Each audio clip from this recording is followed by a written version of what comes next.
നമസ്കാരം. മലയാളി വാർത്ത ഇൻസൈഡിലേക്ക് സ്വാഗതം. കാശ്മീരിൽ വിതച്ചത് പാകിസ്ഥാൻ ബലൂചിസ്ഥാനിൽ കൊയ്യുകയാണ്. ബലൂചിസ്ഥാൻ അടുത്ത ബംഗ്ലാദേശ് ആകുമോ എന്ന ചങ്കിടിപ്പിലാണ് പാകിസ്ഥാൻ.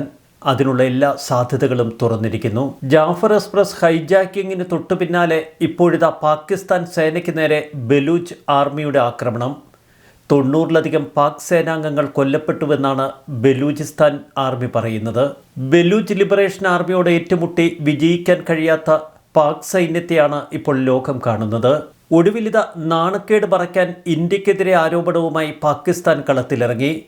ബലൂചിസ്ഥാനിലെ ആക്രമണ സംഭവങ്ങളിൽ ഇന്ത്യക്ക് പങ്കുണ്ട് എന്നാണ് പാകിസ്ഥാന്റെ ഏറ്റവും ഒടുവിലത്തെ ആരോപണം. സ്വന്തം രാജ്യത്തിന്റെ സ്പോൺസർഷിപ്പിൽ ഇന്ത്യ ആഗോളതലത്തിൽ കൊലപാതക പരമ്പര നടത്തുകയാണ് എന്ന് പാകിസ്ഥാൻ വിദേശകാര്യ ഓഫീസ് വക്താവ് ഷഫ്വത്ത് അലി ഖാൻ ആരോപണം ഉന്നയിച്ചു. ഇന്ത്യയുടെ പങ്കാളിത്തം വ്യക്തമാണ്. അവർ പാകിസ്ഥാനിലെ ഭീകരാക്രമണ സംഭവങ്ങളിൽ പങ്കാളികളാണ്. പാകിസ്ഥാനെ മാത്രമല്ല മുഴുവൻ രാജ്യങ്ങളെയും, പ്രത്യേകിച്ച് എല്ലാ ദക്ഷിണേഷ്യൻ രാജ്യങ്ങളെയും അസ്ഥിരപ്പെടുത്താൻ ഇപ്പോൾ ഇന്ത്യ ശ്രമിക്കുന്നു. മാർച്ച് 11 ജാഫർ എക്സ്പ്രസിന് നേരെ നടന്ന ആക്രമണത്തെ ഇതുവരെ ഇന്ത്യ അപലപിച്ചിട്ടില്ല. കഴിഞ്ഞയാഴ്ചയും ഇതേ ആരോപണം പാകിസ്ഥാൻ ഉന്നയിച്ചിരുന്നു. പാകിസ്ഥാന്റെ ആരോപണത്തിന് അതേ നാണയത്തിൽ അന്ന് ഇന്ത്യ മറുപടി നൽകി.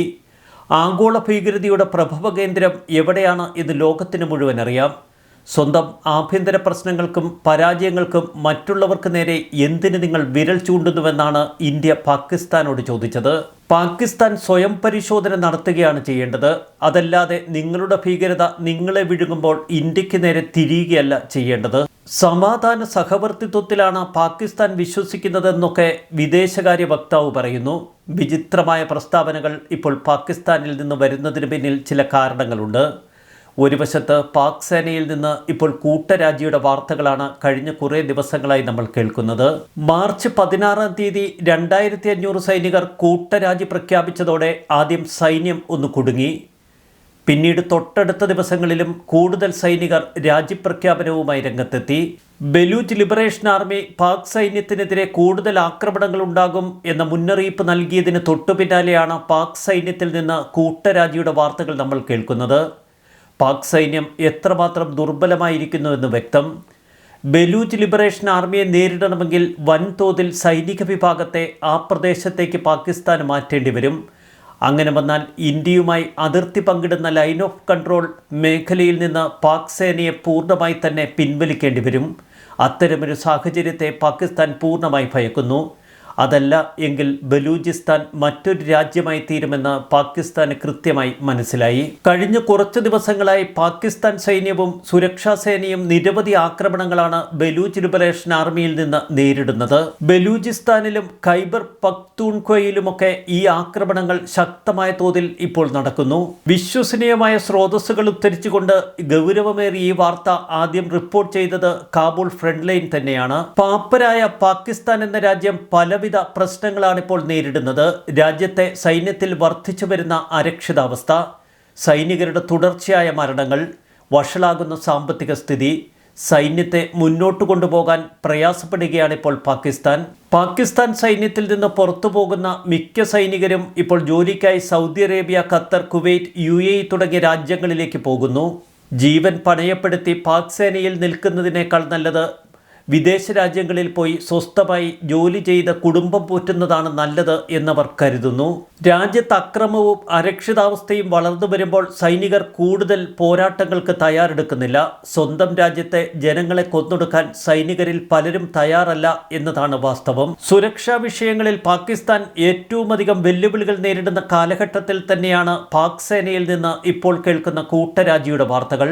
മുമ്പ് ബംഗ്ലാദേശിൽ ചെയ്ത അതേ തെറ്റുകൾ തന്നെയാണ് ഇപ്പോൾ പാകിസ്ഥാൻ ബലൂചിസ്ഥാനിൽ ആവർത്തിക്കുന്നതും.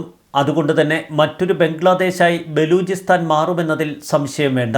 ഇക്കാര്യത്തിൽ ബലൂചിസ്ഥാൻ ഇന്ത്യയുടെ പിന്തുണയുണ്ടോ ഇല്ലയോ എന്നത് കാലം തെളിയിക്കും. 1971 മാർച്ചിലാണ് കിഴക്കൻ പാകിസ്ഥാനിൽ ഷെയ്ഖ് മുജീബുർ റഹ്മാനും അനുയായികളുമൊക്കെ സംഘടിപ്പിച്ചത്.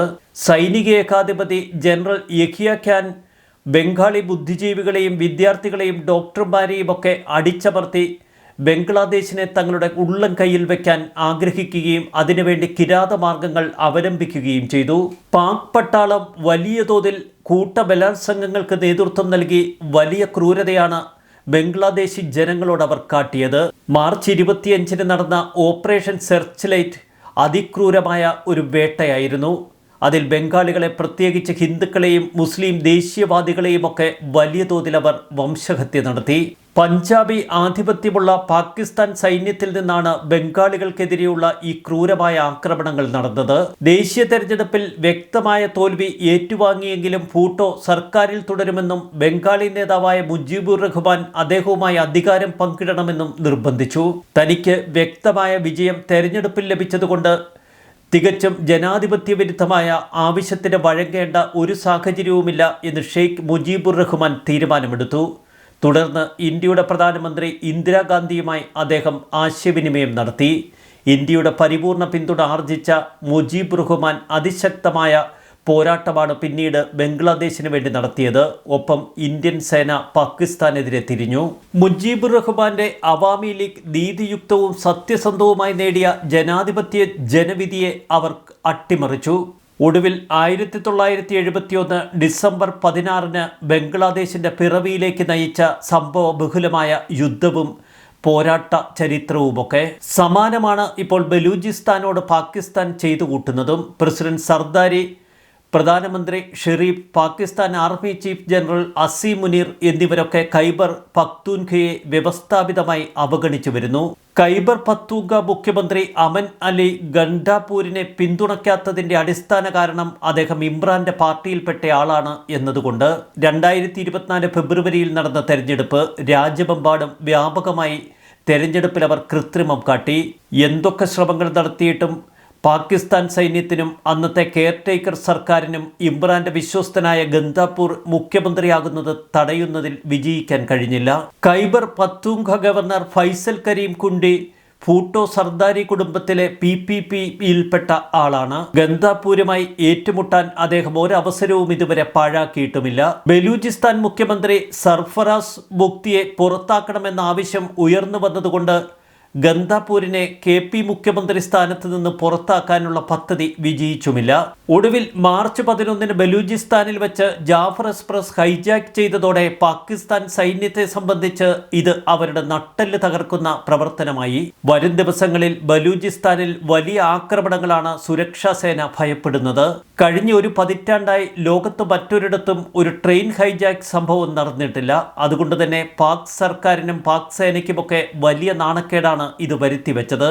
പാകിസ്ഥാൻ രാഷ്ട്രീയക്കാരുടെയും സുരക്ഷാ സേനാംഗങ്ങളുടെയും ഒക്കെ ആഗ്രഹങ്ങൾ എന്തുതന്നെയായാലും ബലൂചിസ്ഥാൻ ദേശീയവാദികളായ വിമതരും കടുത്ത തെഹ്രിക് താലിബാൻ പാകിസ്ഥാൻ ദരിദ്രരായ പാകിസ്ഥാന് മേൽ ചുമത്തുന്ന ചെലവുകൾ ഇതിനകം തന്നെ താങ്ങാവുന്നതിലും ഏറെയാണ്. പാകിസ്ഥാനിലെ ഈ 2 അസ്വസ്ഥ പ്രവിശ്യകളും നിയന്ത്രിക്കാൻ ഇപ്പോൾ പാക് സേനയ്ക്ക് കഴിയുന്നില്ല. ഇന്ത്യയുടെ ജമ്മു കാശ്മീർ മേഖല കൈപ്പിടിയിലാക്കാൻ ശ്രമിച്ച പാകിസ്ഥാന് അതേ നാണയത്തിൽ ഇപ്പോൾ അവരുടെ രാജ്യത്ത് നിന്ന് തന്നെ തിരിച്ചടി കിട്ടുന്നു. പാകിസ്ഥാന്റെ ഭൂമിശാസ്ത്രപരമായ വ്യാപനത്തിന്റെ ഏകദേശം 45% ബലൂചിസ്ഥാൻ. ഏകദേശം 3.5 ലക്ഷം ചതുരശ്ര കിലോമീറ്റർ വിസ്തൃതി. മിക്കവാറും തരിശുഭൂമിയാണ് ഈ പ്രദേശം. ഇറാനുമായും അഫ്ഗാനിസ്ഥാനുമായും അതിർത്തി പങ്കിടുന്നു. ഖൈബർ പഖ്തൂൻഖ പ്രദേശം ഏകദേശം 1 ലക്ഷം ചതുരശ്ര കിലോമീറ്ററാണ്. ഈ 2 പ്രദേശങ്ങളും സംരക്ഷിച്ചു നിർത്തണമെങ്കിൽ വലിയ സേനാ വിഭാഗം തന്നെ വേണ്ടിവരും. ജമ്മു കാശ്മീർ മേഖല ഏകദേശം 42,000 ചതുരശ്ര കിലോമീറ്റർ മാത്രമാണുള്ളത്. ജമ്മു കാശ്മീരിനേക്കാൾ 10 മടങ്ങ് വലിപ്പമുള്ള പ്രദേശങ്ങളിൽ എങ്ങനെ സുരക്ഷാ സേനയുടെ സാന്നിധ്യം ഉറപ്പുവരുത്താൻ പാകിസ്ഥാന് കഴിയും? ഈ വെല്ലുവിളിയാണ് പാകിസ്ഥാൻ ഇന്ന് നേരിടുന്ന ഏറ്റവും ശക്തമായ പ്രതിസന്ധി. കഴിഞ്ഞ കുറച്ചു വർഷങ്ങളായി ഖൈബർ പഖ്തൂൻഖയിലെയും ബലൂചിസ്ഥാനിലെയും വിശാലമായ പ്രദേശങ്ങളിൽ പാകിസ്ഥാൻ ഫെഡറൽ ഗവൺമെന്റിന്റെ പിടി പൂർണ്ണമായി അയഞ്ഞുകൊണ്ടിരിക്കുന്നു. പകൽ സമയത്ത് പെട്രോളിംഗ് നടത്തി സുരക്ഷിതമല്ലെങ്കിൽ പോലും മിക്ക ഹൈവേകളും തുറന്നിടാൻ പാകിസ്ഥാൻ സുരക്ഷാ സേനയ്ക്ക് ഇപ്പോൾ കഴിയുന്നുണ്ട് എന്ന് മാത്രം. എന്നാൽ സന്ധ്യയ്ക്ക് ശേഷം ഈ മേഖലകളൊക്കെ പൂർണ്ണമായും വിമതരുടെ കൈപ്പിടിയിലാണ്. ഇരുട്ടാകുന്നതോടെ സുരക്ഷാ സേനകൾ കന്റോൺമെന്റ് ഏരിയകളിലേക്ക് പിൻവലിയും. പോലീസ് പോസ്റ്റുകളിൽ പോലും അവിടെ പോലീസ് സേന നിൽക്കില്ല. കിഴക്കൻ പാകിസ്ഥാനായിരുന്ന ബംഗ്ലാദേശിന് വിഭവങ്ങളുടെ ചൂഷണം, തൊഴിലുകളിലും അധികാര ഘടനകളിലുമൊക്കെ അന്യായമായ പ്രാതിനിധ്യം എന്നിവ കാരണം അതിൻ്റെ പടിഞ്ഞാറൻ വിഭാഗത്തിൽ നിന്ന് വേർപിരിയേണ്ടി വന്നു. സമാനമായ സാഹചര്യമാണ് ഇപ്പോൾ ബലൂചിസ്ഥാനിലും. പാകിസ്ഥാനുമായി അതിർത്തി പങ്കിടുന്ന കാശ്മീർ മേഖലയിൽ ഇന്ത്യ വിന്യസിച്ചിരിക്കുന്നത് 3,20,000 സൈനികരെയും ഏകദേശം 1,00,000 കേന്ദ്ര പോലീസ് ഉദ്യോഗസ്ഥരെയുമാണ്. ഇന്ത്യയുടെ ഇത്ര വലിയ സൈനിക ശക്തിയുമായി തുലനം ചെയ്യുമ്പോൾ പാക് സേനയുടെ എണ്ണം വളരെ കുറവാണ്. ബലൂചിസ്ഥാനിലേക്ക് ആ സേനയെ നീക്കേണ്ടി വന്നാൽ പാകിസ്ഥാന്റെ കാര്യം കൂടുതൽ കഷ്ടമാകും. പാകിസ്ഥാൻ ഇപ്പോൾ നേരിടുന്ന പ്രതിസന്ധി ഒരു തകർച്ചയുടെ ഘട്ടത്തിലേക്കാണ് എന്ന് വിദഗ്ധർ സൂചിപ്പിക്കുന്നു. ബലൂചിസ്ഥാൻ പൂർണ്ണമായും പാകിസ്ഥാനിൽ നിന്ന് അകന്നു പോകും. അതിനുള്ള സാധ്യതകൾ തന്നെയാണ് അവർക്ക് മുന്നിൽ. ഒടുവിലിത പാകിസ്ഥാൻ വിതച്ചത് കൊയ്യുന്ന കാഴ്ച. ന്യൂസ് ഡെസ്ക് മലയാളി വാർത്ത ഇൻസൈഡ്.